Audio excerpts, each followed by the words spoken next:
കൂട്ടുകാരെ, 2023 PSC നടത്തിയ പരീക്ഷകളുടെ ക്വസ്റ്റ്യൻ പേപ്പർ നമ്മൾ വിശദമായി പഠിച്ചു വരികയല്ലേ. ഇപ്പോൾ നമ്മൾ പഠിച്ചുകൊണ്ടിരിക്കുന്നത് ബെവ്കോ LDയുടെ ക്വസ്റ്റ്യൻ പേപ്പറാണ്. 25ഓളം ചോദ്യങ്ങൾ കഴിഞ്ഞു. കണക്റ്റഡ് ഫാക്ട്സും റിലേറ്റഡ് ഫാക്ട്സുകളും നമ്മൾ പറഞ്ഞു കഴിഞ്ഞു. ഇത് 6ാമത്തെ ഭാഗമാണ്. കുറച്ച് ചോദ്യങ്ങൾ ഈ ക്ലാസ്സിൽ പഠിക്കാം. ഓക്കെ, അപ്പോൾ ക്ലാസ്സിലേക്ക് വരൂ. 26ാമത്തെ ചോദ്യം, താഴെ തന്നിരിക്കുന്നതിൽ ഇന്ത്യൻ ഭരണഘടനയുടെ ആമുഖത്തിൽ പരാമർശം ഇല്ലാത്ത ആശയം എന്ത്? ഇന്ത്യൻ ഭരണഘടനയുടെ ആമുഖത്തിൽ പരാമർശം ഇല്ലാത്ത ആശയം ഏത് എന്നാണ് ചോദ്യം. ഇവിടെ നമ്മൾ ഓപ്ഷൻ നോക്കുമ്പോഴേ മനസ്സിലാവും. സമത്വം, സാഹോദര്യം, ജനാധിപത്യം, വോട്ടവകാശം. വോട്ടവകാശം ആമുഖത്തിൽ പരാമർശിക്കുന്നില്ല. അപ്പോൾ ആമുഖത്തിൽ എന്തൊക്കെയാണെന്ന് നോക്കാം. ഭരണഘടനയുടെ ആമുഖം ഇന്ത്യൻ ഭരണഘടനയുടെ ആത്മാവ് എന്നും ഇന്ത്യൻ ഭരണഘടനയുടെ രത്നം എന്നും അറിയപ്പെടുന്നത് ഭരണഘടനയുടെ ആമുഖമാണ്. ആമുഖത്തിൻ്റെ ശില്പി ജവഹർലാൽ നെഹ്റു ആണ്. നിലവിൽ വന്നത് 1950 ജാനുവരി 26, ഭരണഘടന നിലവിൽ വന്നപ്പോൾ തന്നെ. എന്താണ് ആമുഖത്തിൽ ഉൾപ്പെടുത്തിയിരിക്കുന്നത്? രാജ്യം നേടിയെടുക്കേണ്ട ലക്ഷ്യങ്ങളെയാണ് ആമുഖത്തിൽ ഉൾപ്പെടുത്തിയിരിക്കുന്നത്. ഇനി PSC ഇടയ്ക്ക് ചോദിക്കാറുള്ള ചോദ്യമാണ്, ഇന്ത്യൻ ഭരണഘടനയുടെ ആമുഖത്തെ ഭരണഘടനാ നിർമ്മാണ സമിതി അംഗീകരിച്ചത് എന്ന്. 1947 ജാനുവരി 22 ഡേറ്റ് ഇമ്പോർട്ടൻ്റ് ആണ്, ചോദിക്കാറുണ്ട്. എന്താണ് ഭരണഘടനാ നിർമ്മാണ സമിതി ആമുഖത്തെ അംഗീകരിച്ചത്? 1947 ജാനുവരി 22. സ്വാതന്ത്ര്യം, സമത്വം, സാഹോദര്യം, നീതി, സോഷ്യലിസം, മതേതരത്വം, രാജ്യത്തിൻ്റെ ഐക്യവും അഖണ്ഡതയും, ഇതെല്ലാം ആമുഖത്തിൽ ഉൾപ്പെടുത്തിയിരിക്കുന്ന വാക്കുകളാണ്. സ്വാതന്ത്ര്യം, സമത്വം, സാഹോദര്യം, നീതി, സോഷ്യലിസം, മതേതരത്വം, രാജ്യത്തിൻ്റെ ഐക്യവും അഖണ്ഡതയും. ഏതൊക്കെ പ്രയോഗങ്ങളാണ്, ഏതൊക്കെ വാക്കുകളാണ് നോക്കി വെക്കണം. ഇവിടെ ചോദിച്ച ചോദ്യം അതാണ് അല്ലേ. ഇനി എപ്പോഴും PSC ചോദിക്കുന്ന ഒരു കാര്യം പറയാം. ഇന്ത്യ ഒരു പരമാധികാര, സോഷ്യലിസ്റ്റ്, മതേതരത്വ, ജനാധിപത്യ, റിപ്പബ്ലിക് രാജ്യമാണ്. ഈ ഓർഡർ കറക്റ്റായിട്ട് പഠിച്ചു വെക്കണം. എപ്പോഴും ചോദിക്കാറുണ്ട്. ഇന്ത്യ ഒരു പസോ മജറയാണ്. പസോ മജറ പരമാധികാര, സോഷ്യലിസ്റ്റ്, മതേതരത്വ, ജനാധിപത്യ, റിപ്പബ്ലിക് രാജ്യമാണ്. ഈ ചോദ്യത്തിൽ ആമുഖത്തിൽ ഉൾപ്പെടുന്നത് സമത്വം, സാഹോദര്യം, ജനാധിപത്യം. വോട്ടവകാശം ആമുഖത്തിൽ പരാമർശിക്കുന്നില്ല. അടുത്ത ചോദ്യം, ചോദ്യം 27. ഇന്ത്യയിലെ ആദ്യത്തെ ടെക്നോളജി പാർക്ക് സ്ഥിതി ചെയ്യുന്നത് എവിടെ? ഇന്ത്യയിലെ ആദ്യത്തെ ടെക്നോ പാർക്ക് എവിടെയാണ് സ്ഥിതി ചെയ്യുന്നത്? അതെ, ഇന്ത്യയിലെ ആദ്യത്തെ ടെക്നോളജി പാർക്ക് സ്ഥിതി ചെയ്യുന്നത് തിരുവനന്തപുരത്താണ്. നിലവിൽ വന്ന വർഷം കൂടി പഠിച്ചു വയ്ക്കൂ. 1990 തിരുവനന്തപുരം ടെക്നോ പാർക്ക് നിലവിൽ വന്നത്. ചോദ്യം 28. മൗലിക കടമകൾ ഉൾക്കൊള്ളുന്ന ഭരണഘടനാ വകുപ്പ് ഏത്?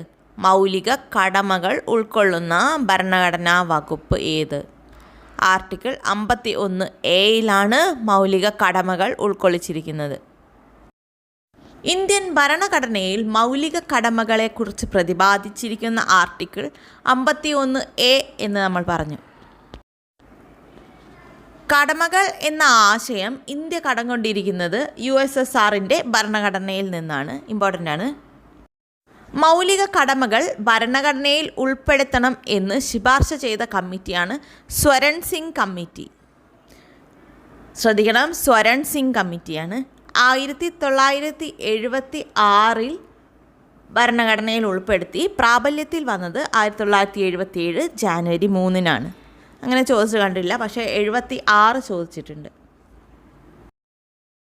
ഇനി ഇമ്പോർട്ടൻ്റ് ആയത് മൗലിക കടമകൾ ഇന്ത്യൻ ഭരണഘടനയിൽ ഉൾപ്പെടുത്തിയ ഭേദഗതി 42-ാം ഭേദഗതിയാണ്. 1976 42-ാം ഭേദഗതി നടപ്പിലാക്കിയത് ഇന്ത്യൻ പ്രധാനമന്ത്രിയായ ഇന്ദിരാഗാന്ധിയാണ്. ആ സമയത്ത് പ്രസിഡന്റ് ഫക്രുദ്ദീൻ അലി അഹമ്മദാണ്. രണ്ടും മാറി മാറി ചോദിക്കാറുണ്ട്.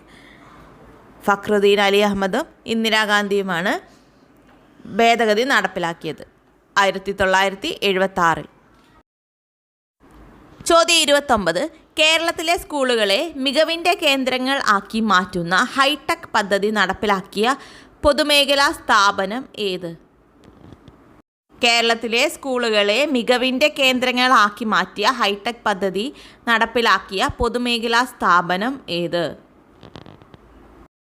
നമുക്കറിയാം, കൈറ്റ് ആണ് അല്ലേ. Kerala state infrastructure and technology for education, KITE. അടുത്ത ചോദ്യം 30. നമ്മുടെ മൗലിക അവകാശങ്ങൾ സംബന്ധിച്ച് തെറ്റായ പ്രസ്താവനകൾ തിരഞ്ഞെടുക്കുക. പ്രസ്താവന വായിച്ചാൽ, മൗലിക അവകാശങ്ങൾ ഭരണഘടനയുടെ 3-ാം ഭാഗമാണ്. മൗലികാവകാശങ്ങൾ നിഷേധിക്കപ്പെട്ടാൽ കോടതിയെ സമീപിക്കാം. സ്വത്തവകാശം ഒരു മൗലികാവകാശമാണ്. സുപ്രീം കോടതിയെ മൗലികാവകാശങ്ങളുടെ സംരക്ഷകൻ എന്ന് വിശേഷിപ്പിക്കുന്നു. സ്വത്തവകാശം ഒരു മൗലികാവകാശം അല്ല. മറ്റ് പ്രസ്താവനകളൊന്നുകൂടി വായിക്കാം. മൗലികാവകാശങ്ങൾ ഭരണഘടനയുടെ 3-ാം ഭാഗമാണ്. ഏതാണ് ആർട്ടിക്കിൾ? നമ്മളിപ്പോൾ പഠിച്ചതേ ഉള്ളൂ. ഏത് ആർട്ടിക്കിളിലാണ് ഉൾപ്പെടുത്തിയത്? ഏത് ഭരണഘടനാ ഭേദഗതി പ്രകാരമാണ് ഉൾപ്പെടുത്തിയതെന്നും കമൻറ്റ് ബോക്സിൽ പറയൂ. മൗലികാവകാശങ്ങൾ നിഷേധിക്കപ്പെട്ടാൽ കോടതിയെ സമീപിക്കാം. ശരിയാണ്. സുപ്രീം കോടതിയെ മൗലികാവകാശങ്ങളുടെ സംരക്ഷകൻ എന്ന് വിശേഷിപ്പിക്കുന്നു. ഇത് 3 ശരിയാണ്. സ്വത്തവകാശം ഒരു മൗലികാവകാശമല്ല. ഇന്ത്യൻ ഭരണഘടന നിലവിൽ വരുമ്പോൾ മൗലികാവകാശമായിരുന്നതും നിലവിൽ നിയമാവകാശം മാത്രമായ ഭരണഘടനയിൽ ഉൾപ്പെട്ട ഭാഗമാണ് സ്വത്തവകാശം.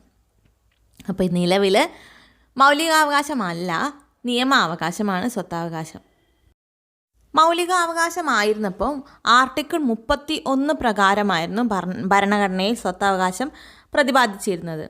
പിന്നീട് 1978 44-ാം ഭേദഗതി പ്രകാരം അത് നീക്കം ചെയ്തു.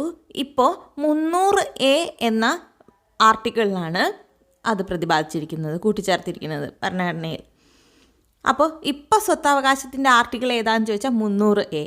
ഏതാ ഭരണഘടനാ ഭേദഗതി പ്രകാരമാണ് 300Aയിലേക്ക് മാറ്റിയതെന്ന് ചോദിച്ചാൽ 44-ാം ഭരണഘടനാ ഭേദഗതി പ്രകാരം 1978 44-ാം ഭരണഘടനാ ഭേദഗതി നിലവിൽ വന്നത്.